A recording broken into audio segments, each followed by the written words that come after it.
JP, send that to me in my email. I'm going to look at it shortly. Letitia James recently, and I kind of covered this a little bit on the Anton Daniels channel, but I want to bring it to you guys so that you guys can evaluate it for yourself. Letitia James, obviously, over the last few weeks, have been accused of mortgage fraud. Fraud, ladies and gentlemen. Now, why this is important is because this is something that was alley-ooped over to the Department of Justice. And it's ironic because Letitia James is the person that tried to go against Trump in a lawsuit and prosecute him and say that he's a felon by saying that he overinflated the value of his businesses to the bank so that he can get leverage and become even more successful. Now, what does that mean? All right. What does it mean to inflate the value of your business as a Trump official? It means they accuse the Trump administration, in which they're appealing right now. They accuse Trump's businesses of being overvalued, which then allowed for them to then be able to get more favorable loans from the bank to expand, to grow, whatever it is that they use it for. The bank says, nah, that's not true. And we did get great business. And the Trump administration paid us back every single dime. So we not complaining at all. We did great business with Trump. This is called a witch hunt. It was a witch hunt. It was a witch hunt down in Fulton County, Georgia. It was a witch hunt over in Florida. It was a witch hunt up in New York. New York, that's one of the most liberal places on the face of the earth. And guess what? Her whole administration, her whole existence, her whole election of getting this position was based off of trying to go and get Trump. So, it's really weird now that we have these accusations of Letitia James saying that she's going to completely dismiss these fraud allegations.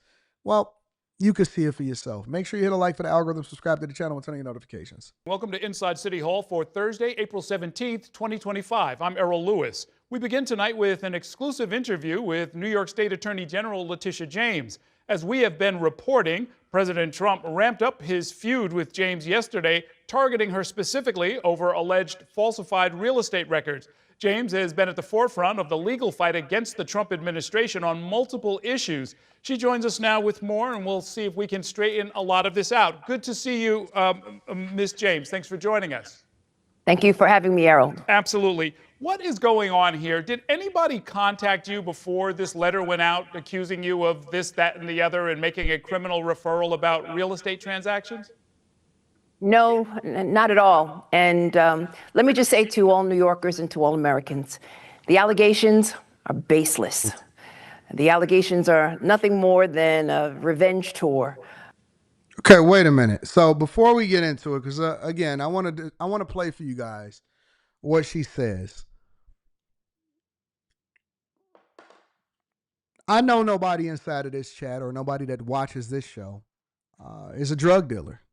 I know that nobody that watches this show finesse and does credit card skimming and scamming. And, you know, I know that you guys, if you did get a PPP loan, that you got it legally because you were a business owner that was under duress, and that's what the program was created for you. People in this chat that watch this show, they don't do things to break the law. So I had to preface that by saying, how many of you guys know somebody or know somebody that knows somebody that's a family member or friend, or you grew up with them, or they from the hood or whatever, right? And they have faced scrutiny from the federal government or from the local officials as far as doing something that they wasn't supposed to do to break the law. What is Anton asking you guys? What is Anton asking you guys? How many of you guys, from a C student's perspective, know somebody that is finessed, that has sold drugs, that has done something that they're not supposed to do? And my question is, if you do know somebody, how many of them was informed that a raid was coming before it came? How many of you guys, how many people was informed that they were going to get indicted and arrested before they got arrested and then indicted? Let's make it more simple. How many times have we done a review video on somebody that was soliciting a prostitute, You know what I'm saying? The guy from Detroit. It was a police chief or something that was from Detroit. How many people know that they had warned him, or how many people think that they warned him that they was going to arrest him before they arrested him? Why would they tell Letitia James and ask her what are her thoughts before they file charges or do an inquiry into fraud allegations before they start doing an inquiry into fraud allegations? I didn't know that they had to ask your permission to start investigating whether or not you was doing fraud. Baseless. Revenge tour. Got it. And as you mentioned, my office was successful in securing a $454 million judgment against Donald Trump and others for exaggerating the value of his assets. He engaged in a pattern and practice of fraud. And the interest is accruing each and every day while the case. Again, I've already explained this and it's being appealed, and I don't think that it was anything to that case whatsoever, but that's a completely different issue. We've already covered that. That's something previous. The question is, did you or did you not commit mortgage fraud? She's word salading her way and she's deviating away from the original question and trying to get you to look at Trump and all of this. This don't have nothing to do with him. Our question as taxpayers, our question as people that hold you to a higher standard because you are the Attorney General of New York is, did you place your father as your husband in order to secure a loan or more favorable terms when it comes to getting money from the federal government and or a mortgage company so that you can get a finesse? Did you or did you not designate a 5 unit as a 4 unit so that you wouldn't have to look at it from a commercial perspective, and then the terms would be different and the qualifications would be different, and so you finessed in order to be able to run up a bag? Did you or did you not commit fraud? That's all we want to know. So I'm going to let her word salad her way through this, and then we're going to see where we come out on the other end. Cases on appeal in the First Department. It's important that individuals know that this is nothing more than the continuation of the tour. He went after law firms, universities, immigrants, women. Thousands of federal employees right now are unemployed. Our government is in chaos and in disarray. Medicaid, Social Security, CFPB, and the list goes on and on and on. And as you know, as you mentioned, each and every day, my office is leading the fight against these executive orders, which have no legal import at all, have no legal significance. And we are standing up for the rights and privileges of New Yorkers and Americans. I will not be silenced. I will not be bullied. I will not bend. I will not break. And I will not bow to anyone. No one is above the law, including the President of these United States. Okay. The office of. What about you?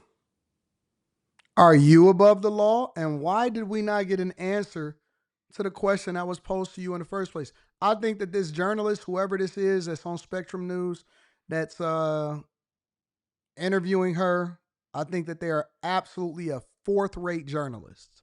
Fourth-rate journalists at best.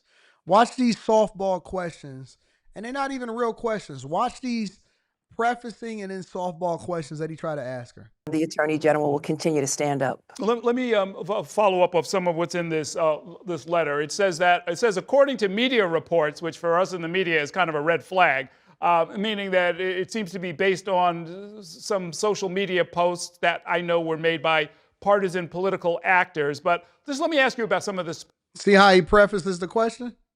specifics in the letter. They're saying that your house in Brooklyn is a legal 5-family and the mortgage on it is for a 4-family house. Is that true? So let me just say that, Errol, you know, as any good attorney, I will not litigate this case in a camera. Is it true or not, ma'am? Listen. I believe in innocent until proven guilty. I believe in innocent until proven guilty. However, if somebody asks me a question, right, and they say, "Hey, Anton, did you do a 5-bedroom instead of a 4-bedroom?" I'm like, nah, man, I got a 4-bedroom, and that's the way that I did. I don't say, you know what? Any good attorney, anybody that's worth their salt, no, that's usually signs. I'm not gonna say that you're guilty. That's usually a sign that things are a little bit more complicated than we like to just give it credit for. And a flat answer is probably not going to do in this situation. While at the same time not wanting to incriminate myself, so I can't say anything on the news. However, it's a little bit sketchier than I thought. It's important that we will respond to these allegations at the appropriate time and in an appropriate way. But I will not go back and forth with respect to these baseless allegations. I am more focused again on standing up for the freedoms, the liberties, and for the rule of law in the state of New York. I was under the impression by all of this that what they were really looking for is what they got, which is a headline saying, Tish James is third rate under a criminal investigation. Is that pretty much what's going on here? Yeah, that's what they got. That's what they got. And it's unfortunate that you have some of these right-wing conservative individuals who are camped out in front of my home and in front of the homes of my relatives in Virginia, harassing them each and every day. And it's unfortunate, knocking on the doors of my neighbors and the neighbors of my relatives in the state of Virginia. And it is nothing more than a headline, nothing more than, again, retaliation against all of the actions that I have taken successfully against Donald Trump. Okay. Well, yeah, as you know, members of the New York press corps are not shy about this stuff. And believe me, we'd be there in the hunt if there was anything to hang on to. I didn't find very much. That's partly why I was asking you about it. You know why I don't trust him? You know why I don't trust him? Y'all know why I don't trust him. You know why I don't trust him. First of all, where your stash at, homie? Where's your stash at? Ain't no facial hair? So you just look like a newborn baby with eyebrows on?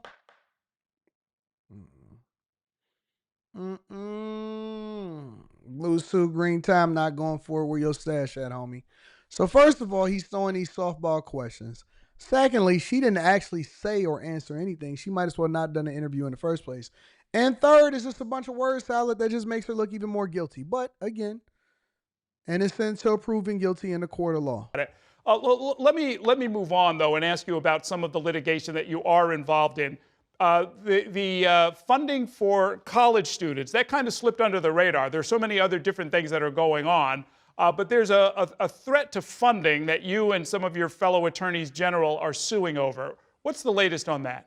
He looked like an Easter egg. So we've got, Errol, a number of cases, including defending the rights of universities, defending academic freedom, and protecting private institutions. Facts, Pierre. And so we are currently, a complaint has been filed, and we have filed amicus briefs in support of their position. And it's important that individuals know that funding obligations come from Congress. They have the power of the purse and not the President of the United States. It's also important to know that he's exceeded his authority in a lot. Oh, so what did I say? What have I been telling y'all over the last few weeks?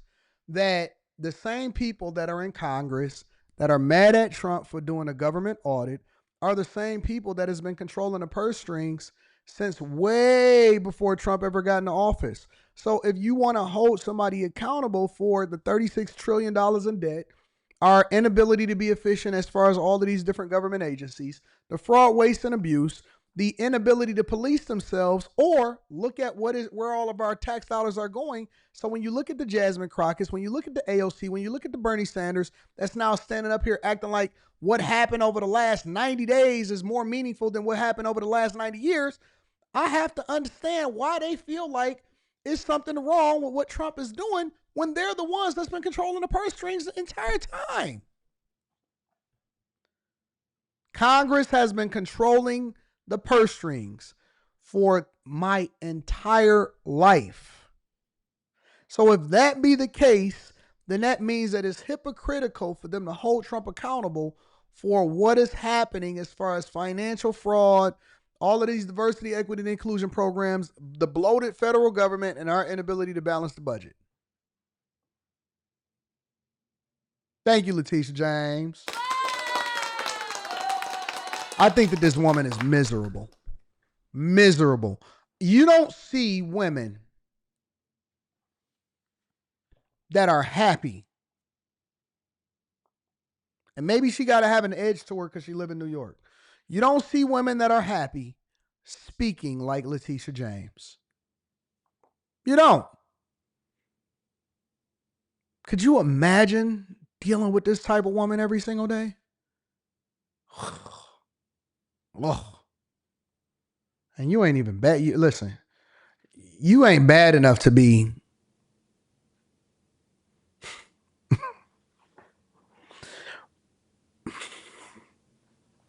when you big and aggressive, you can't do that. You can't do that. You got to pick a struggle personally. You have to pick a struggle. Where you fall short at, you're going to have to make up for it with a better attitude, with fitness, all of that stuff. You can't be big and evil at the same time. I'm just telling you the truth, bro. I'm telling you the truth. You got to make up for it in other areas. You cannot be. Maybe I should save this conversation for after hours.